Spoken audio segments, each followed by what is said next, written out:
la Yesu Kristo mwana wa Mungu wa moyo, tafikanso pamaso panu ife ana anu Amalawi, mamembala a chipani cha Malawi Congress Party kuno kulikulu la chipani kumene taitanisa msonkhano watu wankhani pofuna kuyankhula ndi mamembers athu a chipani amene amakonda chipani ichi, amene amatisatira chipani ichi, komanso Amalawi akufuna kwabwino.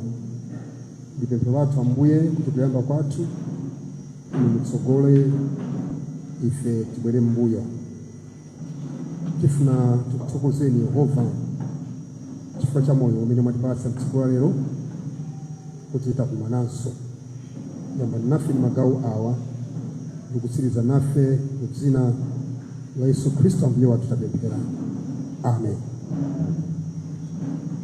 Mwina kuyamba kwathu titere kuti kutsogolo kumaona atsogoleri achipani amene ambiri sofunanso kuti tilongosole, koma monga mwa nthawi zonse mmene zimakhalira tipangabe introduction kuti muwaone. Pafupi ndine pa pali bambo Howard Kachipande amenewa ndi administrative secretary a chipani cha Malawi Congress Party. Pafupi ndi administrative secretary ndi Dr. John Paul amene ali treasurer general wa chipani. Pafupi ndi Dr. John Paul ndi honorable Kalonga Kunkulu Shawa amene ali campaign director wa chipani komanso chief whip mu parliament. Next to honorable Moses Kunkulu Kalonga Shawa ndi mai Jean Sendeza amene ali a director of women. Ndipo pa mbali pawo ndi Mr. Maxwell Cholela amene ali director of political affairs mu chipani cha Malawi Congress Party. Mentanelera short notice imene mwabwera tikuthokozera na media timafika mundulole pa nthawi ino ndipereke kwa honorable Moses Kunkulu Kalonga Shawa, campaign director komanso chief whip in the August House kuti titsogolere. Over to you, honorable. Thank you very much, honorable Secretary of the Malawi Congress Party. Let me recognize the presence of the Treasurer General seated to my immediate right. And let me also recognize the presence of Honorable Jane Mona Sendeza, our Director of Women. Let me also recognize the presence of Honorable Maxwell Cholela, the Director of Political Affairs, our Administrative Secretary. Let me also recognize the presence of several, our regional chairman for the center and the regional chairlady, but also the Deputy National Director of Women in our presence. We have indeed called for this briefing, which I will present by way of reading a prepared statement, but thereafter, since it's in English, I will also go to read the same. I'll attempt to present the same. Nditero kuti ndiwerenga statement imene ilipo kale ndiolembalemba, ndipo tikamalizanso ili mchizungu, tikamaliza ndiyeseraso kuti mwina ndipititse mchewa pang'ono for the benefit of our larger audience out there. Probably, may I request the gentleman on the town council please to help us, but also it could be some interference with the mobile networks around here. Probably if we may mute our phones so that we don't get that interference. We make this statement knowing pretty well the kind of political environment that we are in. And we know what sort of threats sitting here to present this statement presents to us as a party, as individuals, even as family people. But the function that we are playing this morning, someone has to play it in the Malawi Congress Party is duty bound to play that function this morning. The Malawi Congress Party notes with great concern the arrest of its three senior leaders, Honorable Richard Chimwendo-Banda, MP, who is the Secretary General of the Malawi Congress Party, Honorable Dr. Jessica Bwira, who is the Publicity Secretary of the party, Honorable Engineer Ndipo, who was running mate to President Lazarus Chakwera in the September 16, 2025 elections, MP for Mzimba Central constituency. The party unequivocally condemns these arrests as a textbook case of political witch hunting. The Friday afternoon arrests, the timing itself, the sequencing, and manner of execution signals a coordinated attempt to weaponize state institutions for partisan ends, rather than a bona fide pursuit of justice. This represents a clear deviation from due processes, the rule of law, and the constitutional guarantees that underpin Malawi's democratic compact. From a governance and risk management perspective, the arrests undermine public confidence in the independence of law enforcement and the integrity of democratic competition.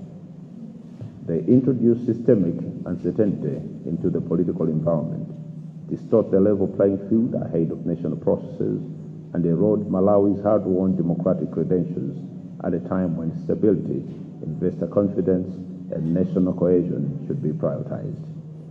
The Malawi Congress Party values rule of law and reiterates that accountability must be impartial, evidence-based, and insulated from political interference. Selective enforcement and the criminalization of opposition leadership are not reform, they are a regression. Such actions distract from the substantive policy challenges Malawi is facing and divert institutional bandwidth from service delivery and economic recovery. Malawians are suffering from a heavy burden of taxes introduced by the current government. This exacerbated the suffering they are already facing in view of the food insecurity declared as national state of disaster by President Professor Peter Mutharika, President of the Republic of Malawi. It is also worsened by the skyrocketing and higher prices of basic commodities such as food, fuel, medicines, and others, compounded by the persistent shortages of foreign exchange. Now, therefore, it is not time for political witch hunt. It is time for nation building and bipartisanship to address these common challenges.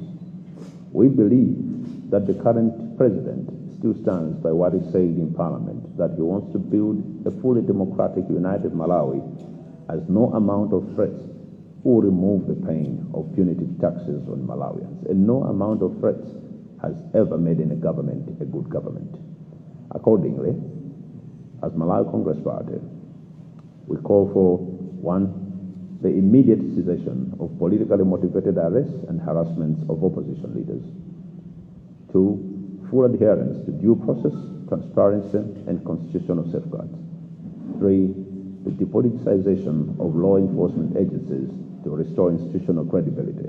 And 4, constructive political engagement anchored in dialogue, tolerance, and democratic norms.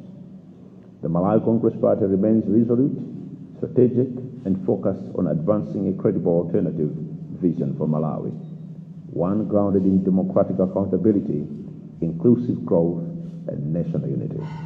We will not be deterred by intimidation tactics masquerading as law enforcement.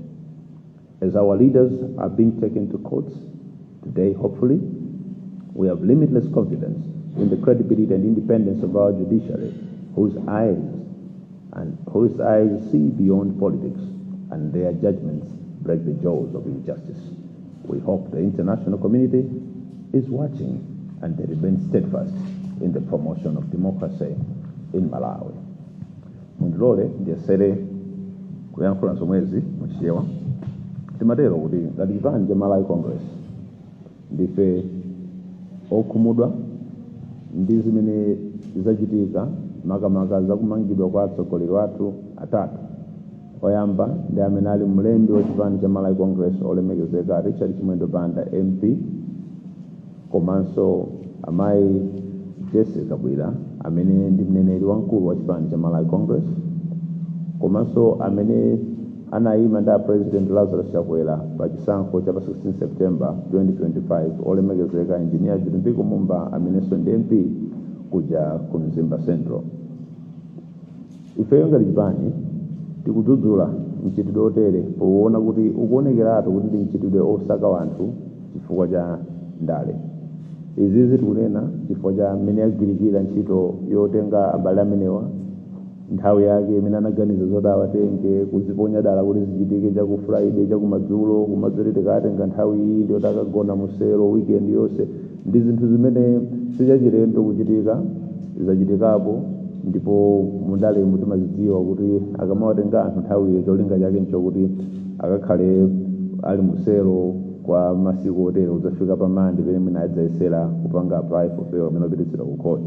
Zonsezi zikuonekera kuti ndi njira zimene ena akupanga pomagwiritsa ntchito zipangizo za boma koma kufuna kupondereza ena amene ali ntchito yogwiranso ngati ogwira ntchito ya ndale koma ali mwina kotsutsa boma.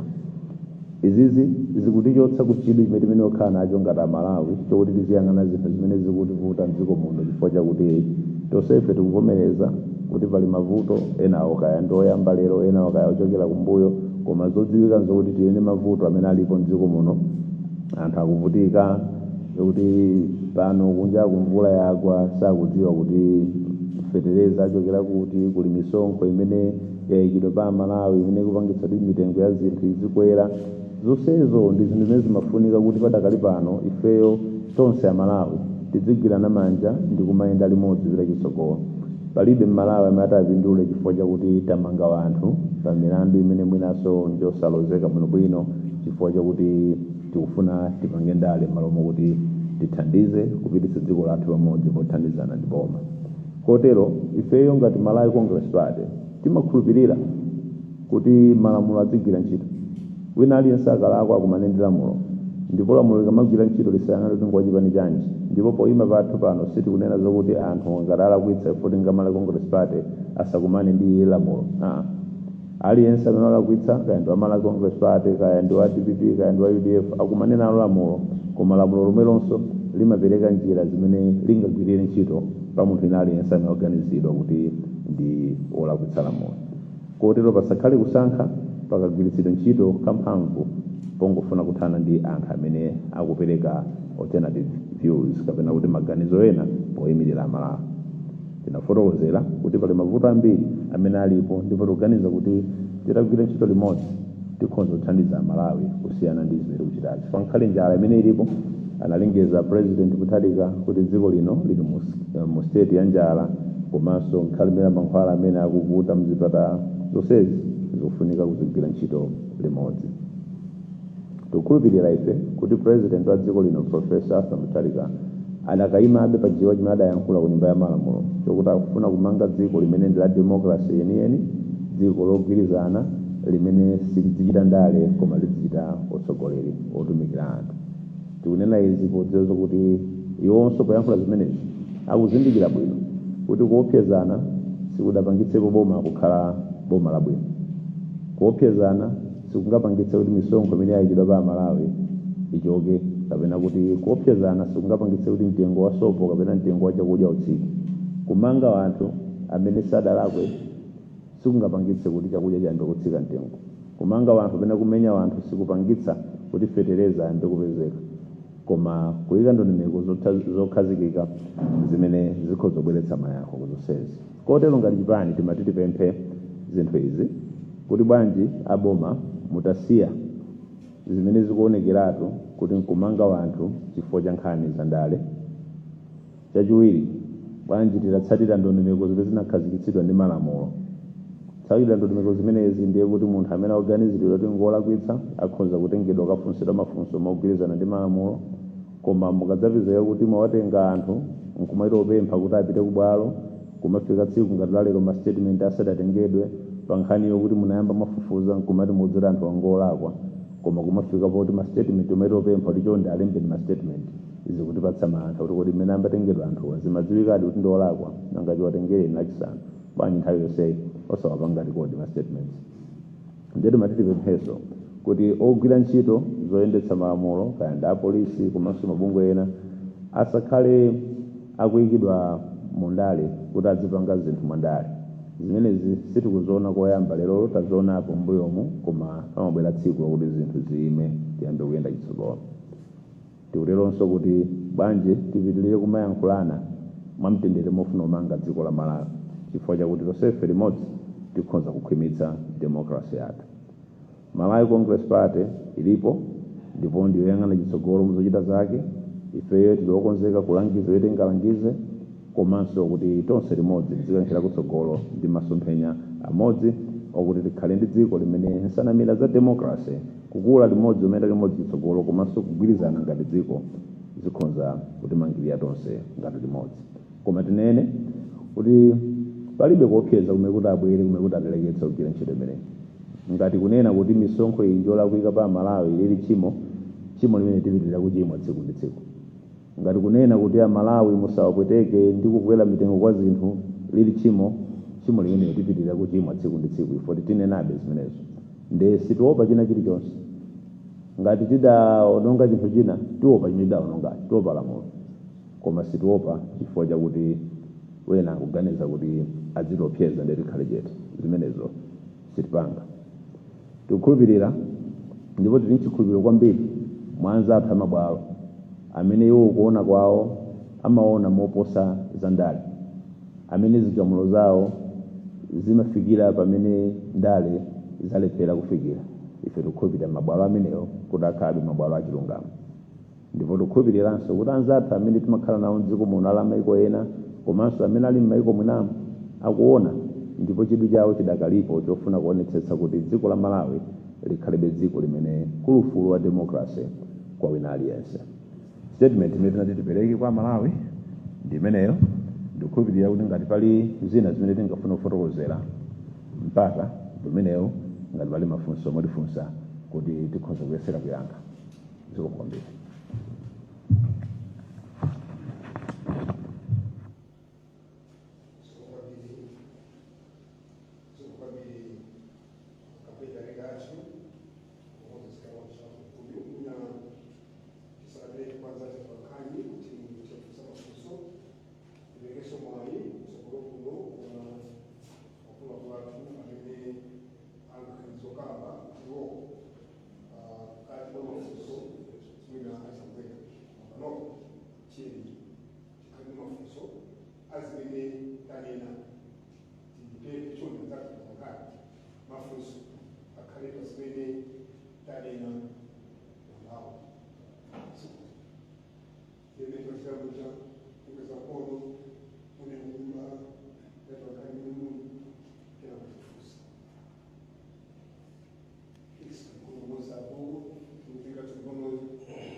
Mwina ngati kholo umanena kuti pamaso kwauza anthu zimene zikuchitika nawo. Tikumvetsedwa kuti akuti achoka titakunza kuti zimachitika zizanata pita kale komanso tripi imeneyi si ena kufunsa kuti andakatha kudikira ndithu kuti ana awo aone kuti kuzikhala bwanji kusiyana kuti mwina andakati zikomo kwambiri.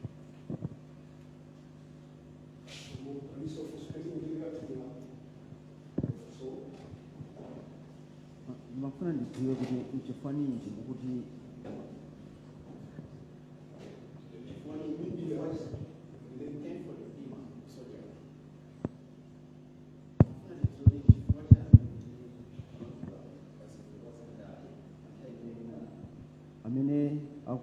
amene awamangawa sizikudziwiko milandu imene akuwaganizira.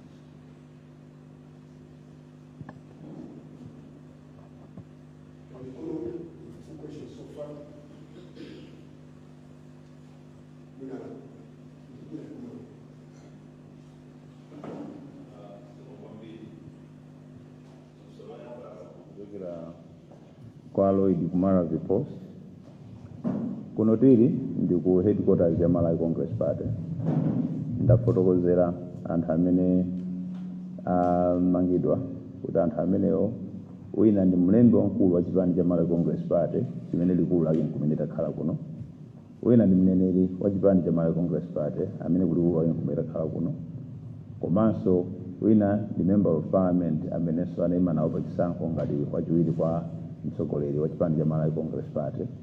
Ifeyo tili pano ndife Malawi Congress Party kotero tayankhula izi mokhudzana ndi Malawi Congress Party. A president opuma amenenso ndi president wa chipani cha Malawi Congress Party anayankhulapo mneneri wawo kufotokozera zakuti a president achoka, ndikuti chilichonse chokhudza kuti a president apita kuti ndipo abwerako liti ananyamuka liti zimenezo olemekezeka gift na Nkhondo akhoza kuyankhula president amene amayankhulira ku nyumba imene ya kwa president. Koma ife pano tayima ngati chipani cha Malawi Congress Party kuyankhulapo za adindo a Malawi Congress Party amene amangidwa ndipo maganizo awo ndi chipani cha Malawi Congress Party chimene mtsogoleri wake ndi president of Lazarus Chakwera. Funso lachiwiri la Nkhondo Ndima kuti kodi ma charges amene milandu imene tikuti awamanga za ndale mtsogoleri tikadzayamba kumayenda mozungulira popanga zinthu tidzaleka kutumikira anthu moona mtima. Takhala ku Malawi kuno takhalamo mundale. Malawi Congress Party is a political institution. Timadziwa ogwiritsa ntchito malamulo akagwiritsa ntchito malamulo kuti akugwira ntchitoyo mopanga mogwira zimene zili zokuti zalakwika mogwirizana ndi malamulo tanena kale timachivomera, ndipo tikunena panozi sitikuwauza akumabwalo kuti ayi musapeze milandu kumeneko. Tikunena kuti akumabwalo tikukhulupirira kuti amaona chilungamo. Ifeyo kuyembekezera kwathu nkwakuti milandu ilipo anthu muwagwira muwalemba ma statements muwadziwitsa chimene muwatengera ndi zimenezo peza ife anthu watuma kumana nawo kapena ifeyo tikuzitsata tikudziwa kuti chochitika apachi ndi ndale. Inu mumveje wa chimenecho kuti Malawi Congress Party kuti zochitika apachi ndi ndale. Kutero kuti kamachoka pano amene atsala ali ku nyumba simukundziwa chimo lake likhali limene tadzapanga pano pake. Kubwera umene tabwera pano pako chimo limene tadzapanga ndi milongo bwera pano. Chifukwa unapo wena amene amangidwa ifoti pakuchitika zina zake akuti iwo adakhala ngati adasuzumira tiyena amene onso amangidwa. Kutero ku wina aliyense amene ali pano mukhoza kumva kuti madzulo watengedwa. Tikamati ndi za ndale tikudziwa imene tikupanga, tikudziwa imene tikunena.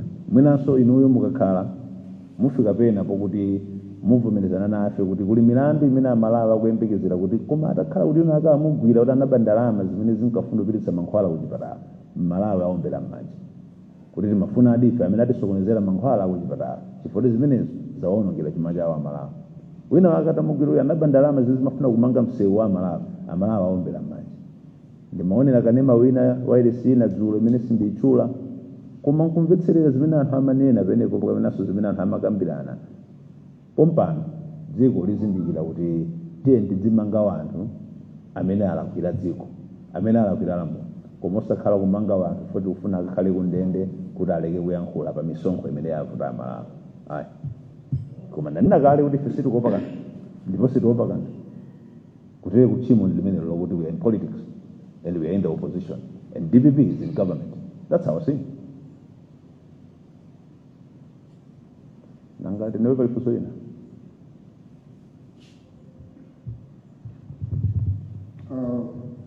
Elders kusukula mene kutifisa kafunzi sana ananda jambo safu sana fusu fuji amfa kuona kuti kwanza familia awachimadalira ndakanziri kwambiri chete zombi amva. Once again tsohoze kuti nafika mwakathayi kochepa kusa mpati chipani kili nacho ndipo mwamba zonse zimene anena campaign director komanso chifungo wathu kuti ife ungatandale izitu timadziwa zimachitika.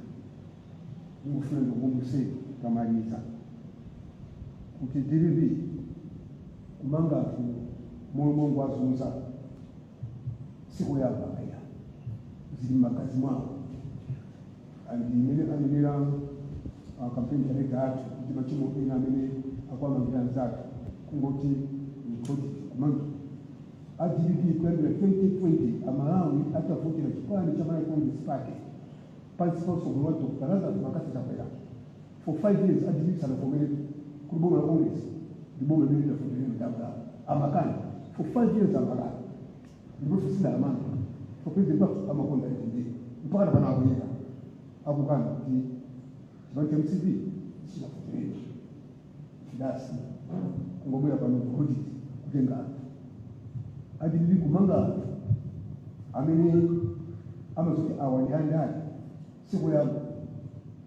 tuzozo fight anamanga 20 IDF 20 anamanga 20 IDF kwatsela after 4 days anaomba amashwa so kanzimu ko mamanga tukopika kali magazi mao ukona mwanzo atukula kwa kuti tili pamoja takonzekera kuti mimi kamachoka ba tiklaso ndichimo kupita pamoja ajinyamba dekamo muli majazi muli matisi brush muli makogeji kabisa ajinyamba timu yao ndivyo safu na mnankule safu na munene maganzwano ama manga ndio kwa ndimo amene wa mpaka zina zopimo afisa director na mkukuli kabe mwana wa kama kuti antu mwatengisisa yamba ndipero itsekeso ndipero ngapende ajili director mai wanga itsekere ndipero.